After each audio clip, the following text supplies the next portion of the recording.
तो स्वागत है आप सभी का हमारे चैनल की एक बिल्कुल ही नई वीडियो के अंदर, जहां पर आज की इस वीडियो के अंदर हम बात करने वाले हैं मार्वल सिनेमैटिक यूनिवर्स की लेटेस्ट मूवी थंडरबोल्ट्स के बारे में। ये थंडरबोल्ट्स मूवी मार्वल की इस साल की दूसरी मूवी है जो कि इंडिया में रिलीज हुई थी 1 मई को। और अगर हम इस मूवी की स्पेशलिटी की बात करें तो एमसीयू की इस मूवी के अंदर थंडरबोल्ट्स नाम की एक ऐसी टीम को सेटअप किया गया है जो की एवेंजर्स की तरह कोई सुपर हीरोज की टीम नहीं है, बल्कि यह टीम है एंटी हीरोज की। इसके साथ ही बात करें मूवी की स्टोरी, फाइट सीन और एक्शन की, तो मूवी के अंदर ये सारी चीजें भी बहुत ही बढ़िया है। और इसीलिए आज की इस वीडियो के अंदर मैं इसी थंडरबोल्ट्स मूवी को डिटेल्स एक्सप्लेन करने जा रहा हूँ और इस मूवी की कंप्लीट स्टोरी को आप सबको बताने जा रहा हूँ, ताकि आप सभी घर बैठे इस पूरी मूवी की स्टोरी को जानकर एंजॉय कर सकें। सो दोस्तों, इसीलिए आप सब जल्दी से वीडियो को लाइक कर दीजिए और अगर आप सभी एमसीयू के फैन है तो कमेंट्स में थंडरबोल्ट्स लिख दीजिए। बाकी जिन्होंने अभी तक हमारे चैनल को सब्सक्राइब नहीं कर रखा है वो सभी जल्दी से चैनल को सब्सक्राइब कर लें और सब्सक्राइब बटन के बगल वाले बेल आइकन को भी ऑल पर सेट कर लें, ताकि जब भी हमारे चैनल पर कोई भी लेटेस्ट वीडियो अपलोड हो तो आप उस वीडियो को सबसे पहले देख सकें। सो आइए अब हम बिना किसी देरी के आज की इस कमाल की वीडियो को स्टार्ट करते हैं।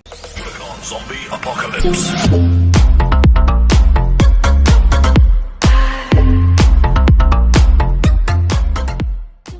तो थंडरबोल्ट्स मूवी की स्टार्टिंग होती है येलेना बेलोवा से, जिसे मूवी के स्टार्ट होते ही हम सीधा मलेशिया कंट्री में देखते हैं। और इस टाइम पर येलेना मलेशिया की सबसे ऊंची बिल्डिंग पर बैठी होती है एंड इस बिल्डिंग के अंदर वो किसी मिशन को पूरा करने आई होती है। अब दोस्तों मैं आपको बता दूं कि थंडरबोल्ट्स मूवी के अंदर जितने भी कैरेक्टर्स हैं, यानी कि बेसिकली जितने भी टीम मेंबर्स हैं, उन सभी को बारी बारी करके वैलेंटीना ने अपनी टीम में शामिल कर लिया है और वो इन सबसे इंडिविजुअली अपने मिशन करवाती है। और इस टाइम पर भी येलेना वैलेंटीना के कहने पर एक मिशन को पूरा करने आई है। इसके साथ ही जो लोग येलेना के बारे में ज्यादा नहीं जानते उन्हें मैं बता दूं कि येलेना बेलोवा हमें एमसीयू में सबसे पहले ब्लैक विडो मूवी में दिखी थी और वहीं पर ही हमने जाना था कि येलेना और कोई नहीं बल्कि नताशा रोमनॉफ यानी कि ब्लैक विडो की छोटी बहन है। और अब एमसीयू में नताशा के जाने के बाद येलेना ही नई ब्लैक विडो भी है। अब मूवी में आगे हम ये देखते हैं कि जो येलेना होती है वो सीधा बिल्डिंग की ऊंचाई से जंप करती है और पैराशूट के जरिए सीधा बिल्डिंग के एक फ्लोर के अंदर जाती है और वहाँ पर कई सारे गार्ड्स की पिटाई करते हुए सीधा बिल्डिंग के अंदर एंटर हो जाती है। अब ये जगह बेसिकली रिसर्च की एक सीक्रेट फैसिलिटी होती है, जहाँ पर एक साइंटिस्ट एक बहुत ही बड़े प्रोजेक्ट पर काम कर रहा होता है और इस प्रोजेक्ट का नाम होता है प्रोजेक्ट सेंट्री। लेकिन येलेना यहाँ के सारे गार्ड्स को पीटकर सीधा साइंटिस्ट तक पहुंचती है, लेकिन येलेना को सामने देखकर साइंटिस्ट उसके सामने बंदूक लगा देता है और वो येलेना से कहता है कि वो उसके सेंट्री प्रोजेक्ट को समझ नहीं सकती है। और इस साइंटिस्ट के जो प्रोजेक्ट सेंट्री की चीजें होती हैं उसे साइंटिस्ट ने एक स्पेशल रूम में रखा होता है, एक ऐसा स्पेशल रूम जो कि सिर्फ साइंटिस्ट की आंखों से खुल सकता है। और इसीलिए प्रोजेक्ट सेंट्री को बचाने के लिए वो साइंटिस्ट अपने आप को गोली मार लेता है, जिस वजह से साइंटिस्ट की भी मौत हो जाती है। लेकिन फिर इसके बाद ही येलेना बिल्डिंग से बाहर आती है और बॉम्ब्स लगा के उस पूरी बिल्डिंग को ब्लास्ट कर देती है। और फिर इस टाइम पर ही हमें पता लगता है कि इस बिल्डिंग के अंदर ये जो पूरा सेंट्री प्रोजेक्ट करवाया जा रहा था वो और कोई नहीं बल्कि ऑक्स ग्रुप नाम की एक कंपनी करवा रही थी। एंड दोस्तों, ये ऑक्स ग्रुप नाम की कंपनी क्या है और ये क्या क्या करती है इस बारे में आपको आगे पता लगने वाला है। अब इस बिल्डिंग को ब्लास्ट करने के बाद ही येलेना जल्दी से इस बारे में इन्फॉर्मेशन देती है और वो आगे बताती है कि उसने अपना काम पूरा कर लिया है। लेकिन अब इसके बाद ही सीन शिफ्ट होता है और हम सीधा यूएस का पार्लियामेंट देखते हैं। और पार्लियामेंट के अंदर हम सबसे पहले बकी बार्न्स को यानी कि विंटर सोल्जर को देखते हैं, जिसे देखकर हमें पता लगता है कि अब बकी बार्न्स यूएसए का नया मेंबर ऑफ पार्लियामेंट बन चुका है, यानी कि एमपी। वैसे दोस्तों आपको याद हो तो कैप्टन अमेरिका 4 के अंदर भी हमने बकी को देखा था और उस मूवी के अंदर बकी इलेक्शंस पे खड़ा हुआ था और इसीलिए थंडरबोल्ट्स मूवी के अंदर हम ये साफ देख सकते हैं कि बकी वो इलेक्शंस जीत चुका है एंड इसीलिए वो मेंबर ऑफ पार्लियामेंट बन चुका है। अब दोस्तों इसके बाद ही बकी पार्लियामेंट के अंदर आता है और पार्लियामेंट के अंदर हमें पता लगता है कि असल में पूरा पार्लियामेंट मिलकर वैलेंटीना के ऊपर एक ट्रायल चला रहा है। यहाँ पर हमें पता लगता है कि जो वैलेंटीना है वो यूएस कंट्री के सीआईए की डायरेक्टर है। और दोस्तों ये सीआईए, जिसका पूरा नाम सेंट्रल इन्वेस्टिगेशन एजेंसी है, वो यूएसए की एक खुफिया एजेंसी है जो कि यूएस कंट्री के लिए इंटेलिजेंस इकट्ठा करती है और ये वैलेंटीना इसी सीआईए की डायरेक्टर है। लेकिन यहाँ पार्लियामेंट के अंदर वैलेंटीना पर यह आरोप लगा होता है कि उसकी ऑक्स ग्रुप नाम की एक कंपनी है और इस कंपनी के जरिए वो दुनिया भर के अंदर बहुत सारे गलत एक्सपेरिमेंट्स करवा रही है। और इसीलिए दोस्तों यहीं से हमें ये बात भी पता लग जाती है कि मलेशिया कंट्री के अंदर येलेना बेलोवा ऑक्स ग्रुप के जिस प्रोजेक्ट सेंट्री को डिस्ट्रॉय करने गई थी वो पूरा प्रोजेक्ट खुद वैलेंटीना ही करवा रही थी। और अब क्योंकि यूएस गवर्नमेंट को उस पर शक होता जा रहा था एंड उसके ऑक्स ग्रुप की सारी खबरें बाहर आ रही थी, इसीलिए उसने येलेना से बोलकर अपने मलेशिया वाले प्रोजेक्ट को डिस्ट्रॉय करवा दिया ताकि उसके खिलाफ कोई सबूत ना मिले। और इसीलिए दोस्तों जब यहाँ पार्लियामेंट के अंदर वैलेंटीना से जब ये पूछा जाता है कि क्या ऑक्स ग्रुप उसी की कंपनी है और क्या वही इस कंपनी के जरिए सारे गलत प्रोजेक्ट्स करवा रही है, तब वैलेंटीना इस बात से साफ इनकार कर देती है और वो पार्लियामेंट के अंदर कहती है कि यूएस गवर्नमेंट को उस पर जो भी तहकीकात करनी है वो लोग कर सकते हैं, वो किसी भी तहकीकात से नहीं डरेगी क्योंकि उसने कोई भी गलत काम नहीं किया है। लेकिन दोस्तों वैलेंटीना की बात सुनकर पार्लियामेंट का जो हेड होता है वो वैलेंटीना से ये कहता है कि हमें एक खबर मिली है कि तुम जो भी इलीगल प्रोजेक्ट्स करवा रही हो उनके अंदर बहुत सारे मासूम लोगों की जान गई है और इसीलिए हम इस मामले की तह तक जाएंगे और इस ऑक्स ग्रुप के बारे में सब कुछ डिटेल बाहर निकालेंगे। और दोस्तों हम भी ये देखते हैं कि वैलेंटीना इस बात को सपोर्ट करती है है और वो पार्लियामेंट से कहती है कि उन्हें जो भी जांच करनी है वो लोग कर सकते हैं। अब दोस्तों इसके बाद ही वैलेंटीना अपनी सेक्रेटरी के साथ पार्लियामेंट से बाहर आ जाती है। यहाँ हम वैलेंटीना की सेक्रेटरी से मिलते हैं जिसका नाम होता है मेल, और यहाँ पर वैलेंटीना अपनी सेक्रेटरी मेल से कहती है कि तुम जल्दी से ऑक्स ग्रुप के सारे सबूतों को मिटा दो, क्योंकि मैं नहीं चाहती कि यूएस गवर्नमेंट को मेरे इन सारे प्रोजेक्ट्स के बारे में पता लगे और किसी भी हालत में मुझे जेल जाना पड़े, इसीलिए तुम जल्दी से सारे सबूतों को मिटवा दो। अब हालांकि दोस्तों इसके बाद ही सीन शिफ्ट होता है और हम इसके बाद ही सीधा एलेक्सी को यानी कि रेड गार्डियन को देखते हैं, जो कि इस टाइम पर अपने घर में बैठकर टीवी देख रहा होता है। लेकिन दोस्तों जो भी लोग रेड गार्डियन को नहीं जानते उन सबको मैं बता दूं कि रेड गार्डियन बेसिकली रशिया का कैप्टन अमेरिका है, यानी कि जिस तरह से यूएसए के पास कैप्टन अमेरिका था वैसे ही रशिया के पास था रेड गार्डियन। लेकिन यहाँ पर हम ये देखते हैं कि रेड गार्डियन से यानी कि एलेक्सी से मिलने उसकी बेटी येलिना आती है और इसीलिए एलेक्सी जल्दी से जाकर दरवाजा खोलता है और येलिना को घर के अंदर लाता है। यहाँ अपने फादर एलेक्सी से मिलकर येलिना उससे कहती है कि अब वो वैलेंटीना के लिए और काम नहीं करना चाहती, क्योंकि अब वो उसके लिए काम कर करके बोर हो चुकी है और अब इसीलिए उसे वैलेंटीना के काम से छुटकारा चाहिए और थोड़ी सी शांति चाहिए। लेकिन दोस्तों यहाँ पर हम ये देखते हैं कि येलिना का फादर यानी कि एलेक्सी येलिना के सामने वैलेंटीना की काफी तारीफ करता है और वो येलिना से कहता है कि वैलेंटीना के लिए काम करना तो बहुत बढ़िया बात है, यहाँ तक कि मैं खुद भी वैलेंटीना के लिए काम करना चाहता हूँ। हालांकि दोस्तों यहाँ एलेक्सी के घर पर ही येलिना अपनी एक बचपन की फोटो देखती है, जिस फोटो के अंदर उसके साथ साथ उसके बचपन के और भी कई सारे दोस्त होते हैं और ये बेसिकली उनके फुटबॉल टीम की फोटो होती है, जिस टीम को वो लोग बचपन में थंडरबोल्ट्स कहा करते थे। अब दोस्तों यहाँ पर येलिना अपनी फोटो देखकर थंडरबोल्ट्स टीम को याद कर ही रही होती है कि तभी उसी टाइम पर उसे वैलेंटीना का फोन आता है और वैलेंटीना फोन पर येलिना को नया मिशन देती है। लेकिन येलिना वैलेंटीना को अपने बोरियत के बारे में बताती है और वो वैलेंटीना से कहती है कि अब वो और छुपकर काम नहीं कर सकती है, जो सुनकर वैलेंटीना येलिना से कहती है कि अब बस वो इस आखिरी मिशन को पूरा कर दे, जिसके बाद से वो येलिना को एज अ सुपर हीरो दुनिया के सामने रिवील करेगी, यानी कि इस आखिरी मिशन के बाद येलिना जितने भी मिशन करेगी वो सबके सामने होंगे। अब इस बात को सुनकर येलिना इस आखिरी मिशन के लिए मान जाती है, जिसके बाद अगले दिन वैलेंटीना के कहने पर वो टेक्सास के खुफिया बंकर में जाती है और इस खुफिया बंकर के अंदर वैलेंटीना ने येलिना को किसी को मारने को भेजा था और वैलेंटीना ने येलिना से बोला था कि एक हाईटेक एडवांस चोर है जो कि उसके बंकर में घुसकर वहाँ की चीजों को चोरी कर रहा है और इसलिए येलिना को उस बंकर में उस चोर को खत्म करना है। एंड इसके लिए हम ये देखते हैं कि येलिना उस बंकर के अंदर आती है और बंकर के अंदर उस चोर को मारने के लिए उसे ढूंढने लगती है। अब अगले पल हमें पता लगता है कि वैलेंटीना ने येलिना के हाथों जिसे मारने को भेजा था वो और कोई नहीं बल्कि घोस्ट थी, जिसे हम सभी ने एंटमैन एंड द वास्प में देखा था। लेकिन दोस्तों इसके बाद ही हम घोस्ट को देखते हैं और घोस्ट के ठीक बाद ही वहाँ पर टास्क मास्टर को देखते हैं और इन दोनों के बाद ही देखते हैं यूएस एजेंट को। और फिर यहाँ पर हमें पता लगता है कि जिस तरह से वैलेंटीना ने घोस्ट को मारने के लिए येलिना को भेजा था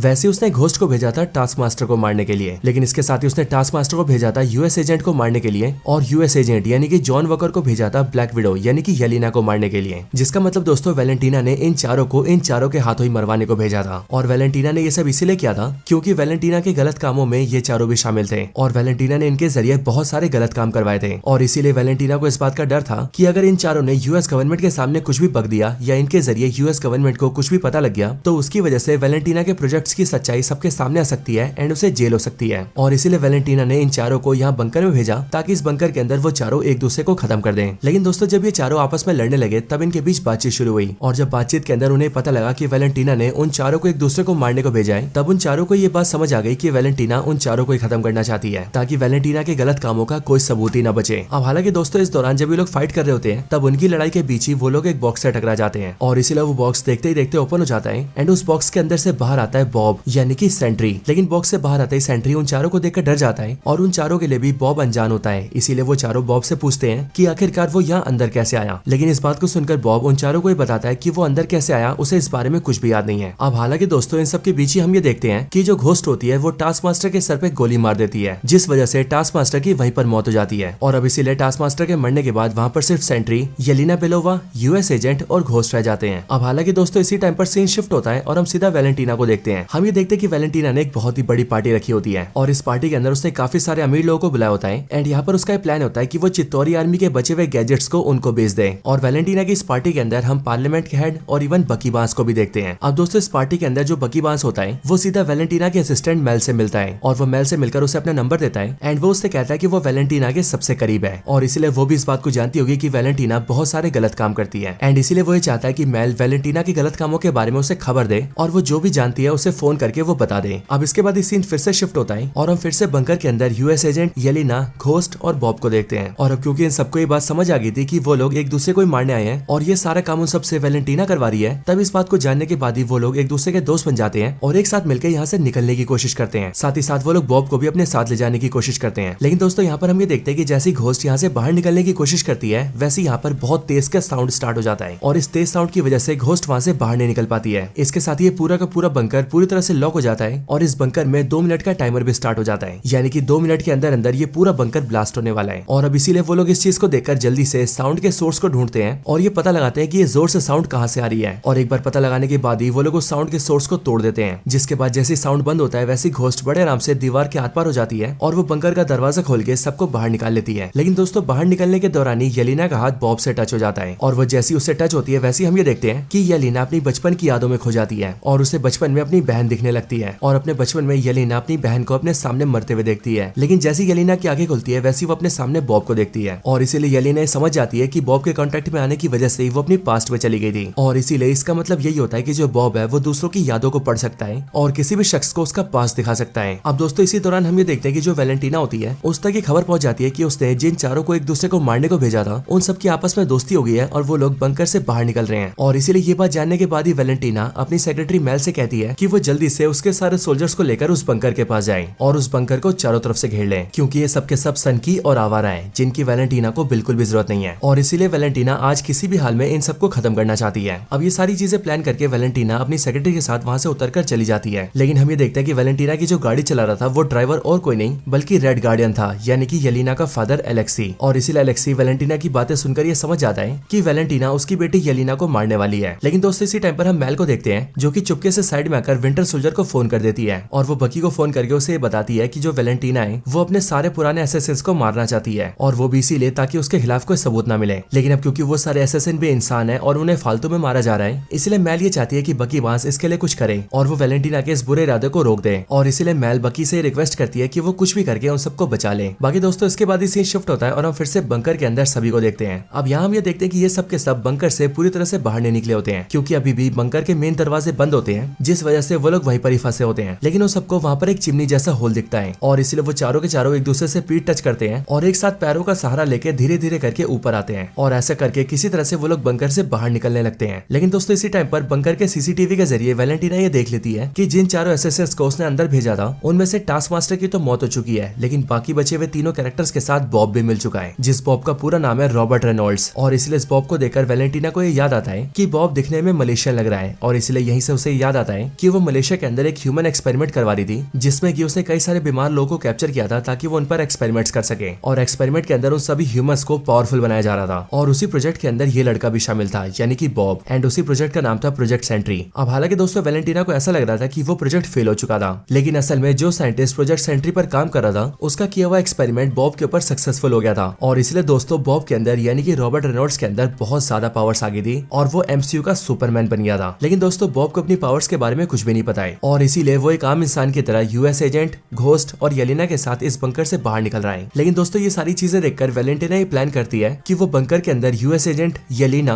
और घोस्ट को तो मारना चाहती है, लेकिन उसे बॉब जिंदा चाहिए, क्योंकि बॉब उसका सक्सेसफुल एक्सपेरिमेंट है जो कि पूरा हुआ था। यानी कि वैलेंटीना जैसे इंसान को क्रिएट करना चाहती थी बॉब बिल्कुल वैसा ही है और इसीलिए वैलेंटीना को किसी भी हाल में बॉब जिंदा चाहिए था। लेकिन दोस्तों इधर बंकर में हम ये देखते हैं कि वो चारों बाहर निकल जाते हैं, लेकिन बाहर निकलते टाइम यूएस एजेंट बॉब को हाथ देता है और उसे बाहर खींचता है। लेकिन बिल्कुल येलेना की तरह जब इस बार भी बॉब का हाथ यूएस एजेंट से टच होता है तब यूएस एजेंट को भी अपनी पास्ट की मेमोरीज आती हैं और इस पास्ट की मेमोरी के अंदर वो अपने उसी टाइम को याद करता है जिस टाइम पर एक आदमी को मारने की वजह से सभी लोग उसके कैप्टन अमेरिका होने के खिलाफ हो गए थे और उस वजह से वो बहुत ज्यादा डिप्रेशन में आ गया था। लेकिन इसके बाद ही वो प्रेजेंट में आता है और इसीलिए वो भी ये समझ जाता है कि बॉब कोई आम आदमी नहीं है बल्कि उसके अंदर सुपर पावर्स हैं। अब दोस्तों ये चारों मिलकर बंकर से बाहर निकलने के काफी करीब आ जाते हैं, लेकिन इसी टाइम पर इन चारों को ही पता लगता है कि असल में इस बंकर को चारों तरफ से वैलेंटीना ने अपने सारे सोल्जर से घिरवा लिया है और वो सारे के सारे सोल्जर्स बंदूक की नोक पर उन चारों का इंतजार कर रहे हैं, यानी कि अगर वो लोग बंकर से बाहर निकले तो वो लोग मारे जाएंगे। और अब इसीलिए ये चारों यहाँ पर एक प्लान बनाते हैं कि इस बंकर से घोस्ट दीवारों के आर पार जाएगी, एक गाड़ी का इंतजाम करेगी और जैसी गाड़ियों का इंतजाम होगा वैसी येलेना बेलोवा और बॉब दोनों मिलकर यहाँ के आसपास के सारे लाइट्स को ऑन कर देंगे, जिससे कि आसपास के सारे सोल्जर्स को कुछ समय के लिए कुछ दिखेगा नहीं और उसी बात का फायदा उठाकर यूएस एजेंट सारे सोल्जर्स को बीट कर देगा और फिर मौका देकर वो चारों के चारों गाड़ी लेकर वहाँ से भाग जाएंगे। लेकिन दोस्तों यहाँ पर हम ये देखते हैं कि इन चारों का प्लान पूरी तरह से सक्सेसफुल नहीं होता है और वो इसीलिए क्योंकि बंकर के अंदर सभी लाइट्स का जो मेन पावर होता है वो ढंग से काम नहीं करता है, जिस वजह से वो लोग सारी लाइट्स को ऑन नहीं कर पाते हैं। लेकिन ये देखकर भी यूएस एजेंट रुकता नहीं है एंड वो सारे सोल्जर्स से अकेला ही भिड़ जाता है। और दोस्तों इसी दौरान जो घोस्ट होती है वो दीवार के आर पार जाकर एक गाड़ी का जुगाड़ कर लेती है और उन सबके निकलने के लिए गाड़ी को वहाँ पर ले आती है, जिसके बाद यूएस एजेंट, येलेना और बॉब तीनों मिलकर पीटे गए सोल्जर्स की ड्रेस पहनते हैं एंड चुपके से वहाँ से बाहर निकल जाते हैं और गाड़ी में बैठ जाते हैं। लेकिन दोस्तों जब ये चारों के चारों गाड़ी से बाहर जा रहे होते हैं तभी दूसरे सोल्जर्स को इन चारों पर शक होता है एंड वो इन सबको पकड़ लेते हैं। अब हालांकि दोस्तों इसी टाइम पर पर जो बॉब होता है वो वैलेंटीना को देख लेता है और इसीलिए वैलेंटीना को देखकर उसे सारी बातें याद आ जाती हैं कि किस तरह से वैलेंटीना ने उस पर एक्सपेरिमेंट करके उसे कमजोर से ताकतवर बनाया है। लेकिन बॉब ये नोटिस करता है कि आज वैलेंटीना उसे जान से मारने आई है, जिसका मतलब वैलेंटीना ने उसे धोखा दिया है। हालांकि इसी टाइम पर बॉब के तीनों साथी यहाँ के सोल्जर्स के हाथों पकड़े भी गए थे और इसीलिए ये सब देखकर बॉब ये फैसला करता है कि वो अपने साथियों को बचाएगा। एंड ऐसा करने के लिए वो एक गन लेकर सबके सामने आ जाता है और जोर से फायरिंग करने लगता है। बट ये देखकर वहाँ खड़े सारे सोल्जर्स बॉब पर शूटिंग स्टार्ट कर देते हैं और देखते देखते बॉब की पूरी बॉडी पर फायरिंग करते हैं। लेकिन दोस्तों हम ये देखते हैं कि एक भी गोली बॉब की बॉडी में नहीं जाती है और बॉब को कुछ भी नहीं होता है। बट अब ये सब देखकर बॉब को अपनी पावर्स याद आ जाती है और इसीलिए वो वहाँ से फ्लाई करके उड़ जाता है। अब इस टाइम पर सारे सोल्जर्स का ध्यान सेंट्री पर होता है और इसीलिए इस बात का फायदा उठाकर यूएस एजेंट, येलिना और घोस्ट तीनों वहाँ से बाहर निकल जाते हैं और गाड़ी के जरिए वहाँ से बहुत दूर भाग जाते हैं। लेकिन दोस्तों इसके बाद हम सेंट्री को देखते हैं जो कि हवा में फ्लाई कर रहा होता है और अब क्योंकि सेंट्री का उसकी पावर्स पर कंट्रोल नहीं होता है इसीलिए वो हवा में बेहोश हो जाता है और सीधा नीचे गिर जाता है। लेकिन सेंट्री जैसी जमीन पर गिरता है वैसे हम ये देखते हैं कि वहाँ पर एक बहुत ही बड़ा गड्ढा हो जाता है और एक बड़े से शॉकवेव की वजह से सारे सोल्जर्स गिर जाते हैं। लेकिन वैलेंटीना ये देखती है कि सेंट्री जमीन पर गिरने की वजह से बेहोश हो चुका है और इसीलिए वो अपने सोल्जर्स के जरिए सेंट्री को सीधा न्यूयॉर्क भेजने के ऑर्डर्स देती है और बाकी बचे हुए सोल्जर्स को येलिना,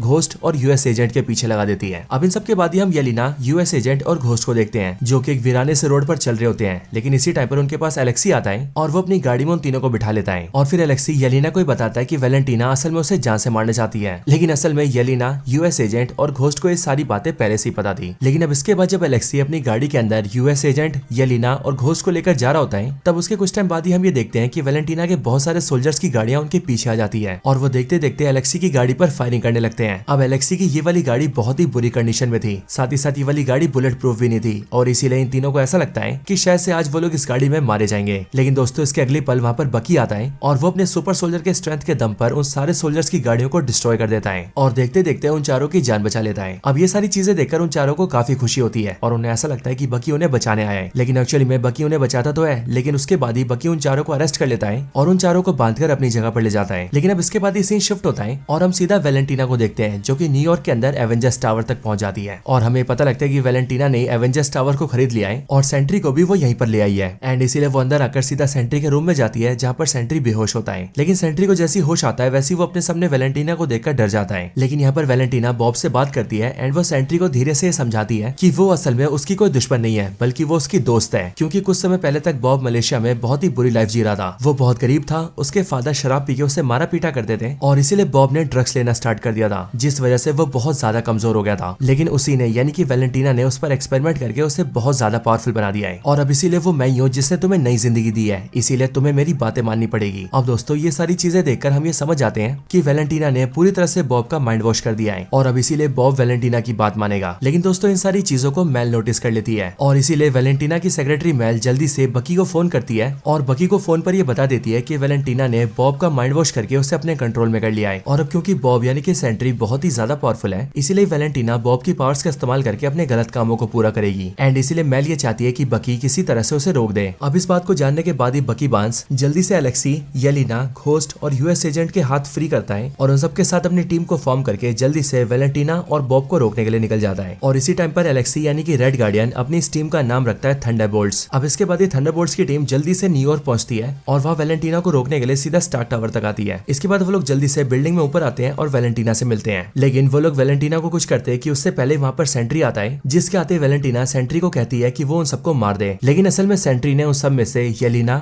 घोस्ट और यूएस एजेंट के साथ बंकर के अंदर टाइम बिताया था और इसलिए सेंट्री ये जानता था कि वो तीनों बुरे नहीं है, जिसका मतलब उनकी पूरी टीम अच्छे लोगों की टीम है। और इसलिए यहाँ पर वैलेंटीना के कहने पर सेंट्री उन सबको जान से तो नहीं मारता है, लेकिन जब थंडरबोल्ट्स टीम के मेंबर सेंट्री से लड़ने आते हैं तब वो उन्हें बिना हाथ लगाए उनकी बहुत बुरी हालत कर देता है। यहाँ तक कि जब बकी सेंट्री के ऊपर अपने वाइब्रेनियम हाथ का यूज करता है तब सेंट्री बकी के वाइब्रेनियम हाथ को भी बड़े आराम से पकड़ लेता है और उसे बिल्कुल बेकार कर देता है। अब ये सारी चीजें देखकर वैलेंटीना को गुस्सा आने लगता है और वो सेंट्री से कहने लगती है कि वो उन सबको जान से मार दे। लेकिन सेंट्री वैलेंटीना से कहता है कि ये लोग बहुत कमजोर हैं और इन सबसे उसे जान का खतरा भी नहीं है, इसीलिए वो यहाँ पर इन सबको नहीं मारेगा। बट ये देखकर वैलेंटीना का गुस्सा और बढ़ जाता है और इसीलिए वो सेंट्री पर चिल्लाने लगती है। अब इन दोनों के बहस के बीच ही थंडरबोल्ट्स की पूरी टीम वहाँ से निकलकर भाग जाती है। लेकिन अब क्योंकि वैलेंटीना यहाँ सेंट्री पर चिल्ला रही होती है इसीलिए सेंट्री को वैलेंटीना पर ही गुस्सा आता है एंड वो उसका गला दबा देता है। लेकिन यहाँ पर सेंट्री वैलेंटीना को जान से मारता कि उससे पहले हम ये देखते हैं कि वहाँ वैलेंटीना के पास उसकी सेक्रेटरी मेल आती है और वो एक बटन दबाती है जिससे कि सेंट्री बेहोश होकर वहीं पर गिर जाता है। एंड फिर दोस्तों इसके बाद ही हमें पता लगता है कि असल में वैलेंटीना ने सेंट्री के लिए एक किल स्विच बनाया था और इस स्विच को इसीलिए बनाया गया था कि अगर कभी सेंट्री उसके खिलाफ हो जाए या फिर वो वैलेंटीना को जान से मारने की कोशिश कोशिश करे तो वेलेंटीना इस स्विच को दबाकर सेंट्री के दिमाग को ब्लास्ट कर दे और सेंट्री को जान से मार दे। और यहाँ पर बिल्कुल वैसा ही हुआ है, यानी कि सेंट्री का दी एंड। अब दोस्तों वेलेंटीना और मेल दोनों को ऐसा लगता है कि उन्होंने सेंट्री को खत्म कर दिया है और इसीलिए वो लोग लिफ्ट के जरिए बिल्डिंग से नीचे आने लगते हैं। लेकिन दोस्तों उनके जाने के बाद ही हमें पता लगता है कि असल में सेंट्री इतना ज्यादा पावरफुल है कि उस किल स्विच की वजह से भी उसका दिमाग फटा नहीं है, यानी कि सेंट्री मरा नहीं है बल्कि वो एक दूसरी रियलिटी में चला गया है, जिस वजह से सेंट्री की दूसरी पर्सनैलिटी जिसका नाम वॉइड है वो उस पर हावी होने लगता है। अब दोस्तों जो भी लोग नहीं जानते उन सबको मैं बता दूं कि वॉइड असल में सेंट्री की दूसरी पर्सनैलिटी है और सेंट्री की दूसरी पर्सनैलिटी यानी कि वॉइड दिखने में पूरी तरह से ब्लैक और ईवल है एंड इसकी पावर्स बहुत ही ज्यादा है। अब वॉइड में ट्रांसफॉर्म होने के बाद ही सेंट्री पूरी तरह से ब्लैक हो जाता है और उसका दिमाग भी पूरी तरह से उसके काबू से बाहर हो जाता है और इसीलिए सेंट्री निकल जाता है सब तरफ डिस्ट्रक्शन मचाने के लिए। और जो भी सोल्जर्स और गार्ड्स उसे रोकने आते हैं वॉइड देखते ही देखते उन सबको खत्म कर देता है। यहाँ तक कि ये वॉइड तो इतना ज्यादा पावरफुल होता है कि ये बिना किसी को हाथ लगाए भी उसे जान से मार देता है और देखते देखते सारी चीजों को डिस्ट्रॉय करने लगता है, जिस वजह से पूरा शहर बर्बाद होने लगता है। अब ये सब देखकर थंडरबोल्ट्स की जो टीम होती है वो आसपास के सारे लोगों की जान बचाने लगती है और आसपास के सारे लोगों को बचाने के बाद वो लोग सीधा वॉइड को देखते हैं, जहाँ पर वॉइड भी देखते देखते नीचे आता है, जिसके बाद थंडरबोल्ट्स की पूरी टीम उसके सामने आ जाती है और उन सब में से येलेना अकेले उसका सामना करने जाती है। लेकिन इसके बाद जैसी येलेना वॉइड से टच होती है वैसी वो फिर से अपनी पास्ट की मेमोरी में आ जाती है। लेकिन अपनी पास्ट मेमोरीज को याद करने के दौरान ही येलेना को एक कमरा दिखता है और इसलिए जैसी वो उस रूम के अंदर एंटर होती है वैसी वो दिखती है कि वहाँ पर बॉब बैठा हुआ है और यहाँ पर येलेना देखती है कि बॉब बिल्कुल लाचार बैठा होता है, मानो कि वो वॉइड के सामने कुछ भी नहीं है। लेकिन इसके साथ ही यहाँ पर येलेना बॉब के पास्ट लाइफ को भी देखती है एंड उसे ये सब देखकर पता लगता है कि बॉब असल में जब छोटा था तब उसकी फैमिली के अंदर उसकी कोई रिस्पेक्ट नहीं करता था,